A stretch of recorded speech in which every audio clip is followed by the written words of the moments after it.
Le CBCLA, un camp de basket créé en 2012 et organisé pendant l'été à Los Angeles, est en plein essor. La structure a permis à un jeune inimontain de partir aux États-Unis et à Cleveland. Pour nous parler de ce camp, nous recevons sur ce plateau le fondateur Corneille et 3 membres yvelinois du CBCLA, Hugo, Raphaël et Alexandre. Bonsoir. Bonsoir. Corneille, Bonsoir. quand avez-vous eu l'idée de créer ce camp ?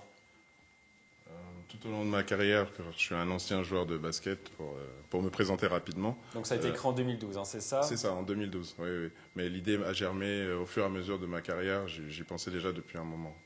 En tant qu'entraîneur de basket, j'ai vu des manquements, on va dire, au sein des clubs ou des formations qui m'ont donné l'idée de monter ce camp en 2012.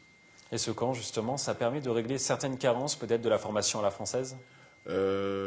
Pour répondre par oui ou non, je dirais oui, dans le sens où la formation française est une très bonne formation. Elle permet de former des élites qu'on connaît tous par le biais de l'INSEP notamment, ou des différents pôles, etc. Sauf qu'il y a certains joueurs qui n'ont pas été repérés jeunes par ces pôles et qui sont, selon moi, un peu délaissés. Et mon but à moi, c'est de repérer ces joueurs-là qui n'ont pas été repérés par d'autres grandes structures et de les faire germer. Et concrètement, ça se passe comment aux États-Unis ? Expliquez-nous un petit peu leur quotidien. Leur quotidien, c'est de leur montrer, pour ceux qui sont dans des clubs, on va dire, classiques, donc avec deux entraînements, voire 3 entraînements maximum par semaine, c'est déjà du bon niveau. C'est de leur montrer on s'entraîne beaucoup, donc 4 à 6 heures d'entraînement par jour, de la préparation physique régulière, de lever tôt le matin avec une bonne hygiène de vie. Donc c'est de leur montrer que la vie de sportif de haut niveau, pour ceux qui veulent tenter l'aventure, c'est pas non plus de tout repos. Et pourquoi avoir ciblé les 13-22 ans ? C'est justement cette idée de progression peut-être chez eux qui vous intéresse ? Oui, tout à fait, parce que comme j'ai dit, si on veut, en France, si on veut terminer en professionnel, entre guillemets, il faut déjà avoir été repéré avant l'âge de 12 ans. Donc si on n'a pas été repéré à 12 ans, il est très difficile de pouvoir jouer de percer dans le milieu professionnel. Donc c'est pour ça que j'ai commencé ma catégorie à 13 ans, car pour ceux qui n'ont pas été repérés avant, c'est un chemin de croix qui commence pour eux. Donc c'est à partir de là, et jusqu'à 22 ans, car après 22 ans, il est difficile d'avoir une formation qui nous permet d'aller en professionnel. Même l'université commence à fermer ses portes après 22 ans. Hugo, qu'est-ce qui vous a attiré dans ce camp ? Comment l'avez-vous connu déjà ? Je l'ai connu parce qu'en fait c'est Corneille qui me coachait, donc avec Raphaël et Tommy. Et en fait ça m'a vraiment attiré parce que ça me permet de découvrir une culture donc des États-Unis qui est pas du tout pareille. Et Corneille nous a vendu et nous a proposé le projet. Moi j'ai accepté en tout cas et j'ai découvert le camp et tous les entraînements et comme il disait l'hygiène de vie, etc. Même chose pour vous, Raphaël ? Oui, la même chose. Moi, j'ai entendu les États-Unis, ça m'a tout de suite plu. Puis surtout, m'entraîner beaucoup plus que je m'entraîne à la normale.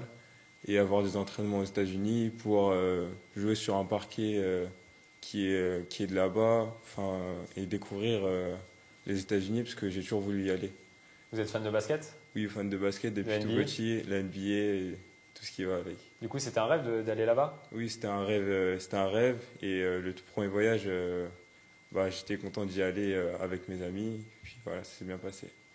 Corneille, vous en parliez tout à l'heure, ce camp est quand même assez difficile quand même. Il faut travailler. C'est pas pour aller en vacances, on ne va pas aux vacances aux États-Unis, c'est vraiment pour travailler. Non, oui, en effet, oui. Faut pas qu'on mélange. C'est pas un camp de vacances, c'est pas un centre aéré, c'est un camp de basket. Avec des journées, comme je dis, de 6 heures de basket. Notamment, il y a une journée quand même qui est assez typique, il y a une journée qui se passe à Manhattan Beach, sur une dune avec une pente assez vertigineuse. Si on n'est pas préparé physiquement et mentalement, on risque de mal finir cette journée d'entraînement. Donc oui, c'est assez difficile, mais eux, ils vous en parleront mieux que moi. Je pense que l'ayant vécu, ils peuvent plus être capables de vous dire si c'est difficile ou pas. Alexandre, justement, est-ce que c'est difficile ? Quand même assez, parce qu'en France, on n'est pas habitué à ces genres d'entraînement. On est habitué à juste des entraînements normaux, et là, on nous dit on va monter une sand dune avec énormément de difficultés. Et puis, c'est quand même assez éprouvant, et il faut le faire une fois dans sa vie. C'est très difficile, Hugo ? Pas forcément la dune, mais le camp en général. Oui, le camp, et en plus, les coachs sont là pour nous repousser dans nos limites au maximum et de toujours nous dépasser. Et c'est vrai que c'est compliqué, mais après, quand on a fini l'effort, on est content de l'avoir fait en fait. C'est vraiment ça.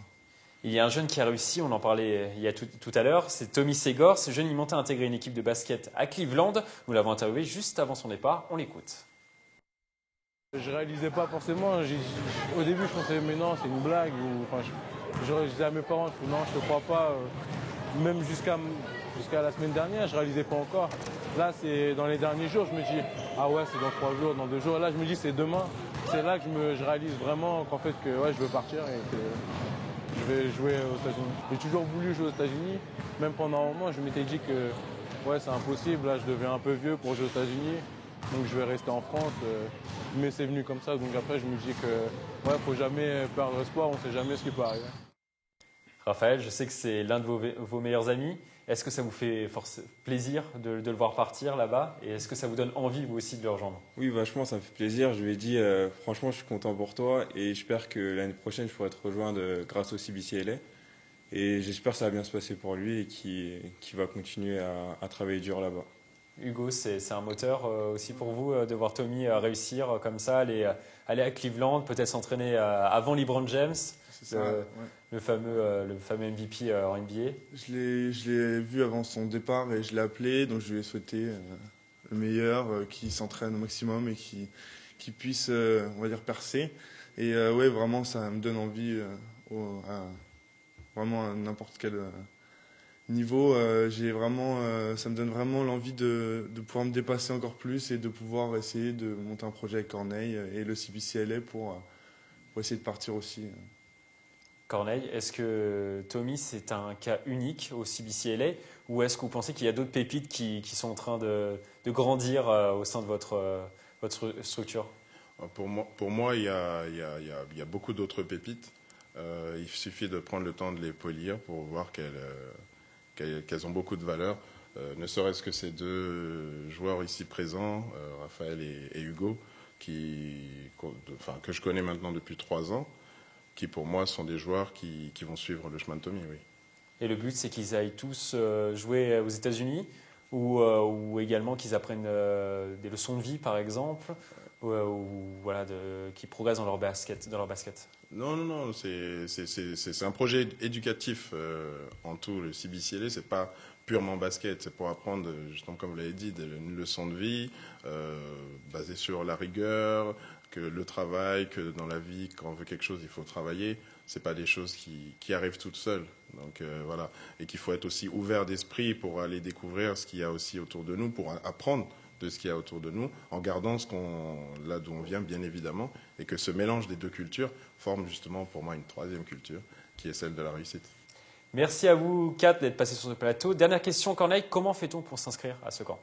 Ça se passe comment? C'est très simple, vous allez sur le cbcla.fr, donc cbcla.fr, et vous allez dans la rubrique réservation, et vous avez tout qui est indiqué, une fiche à remplir et à envoyer au secrétariat. Et voilà. Il reste quelques places pour l'année prochaine? Alors il va falloir faire vite. Pour le premier camp, il est presque déjà plein. Vous pouvez en emmener combien? Alors on en emmène 16 par camp pour garder ce travail qualitatif en fait. Nous on ne fait pas dans la quantité. Et ce premier camp est déjà quasiment plein et les autres sont déjà en cours de remplissage. Donc il faut aller vite. Oui, il faut aller assez vite. J'espère que le message est passé. On passe maintenant aux autres résultats du week-end.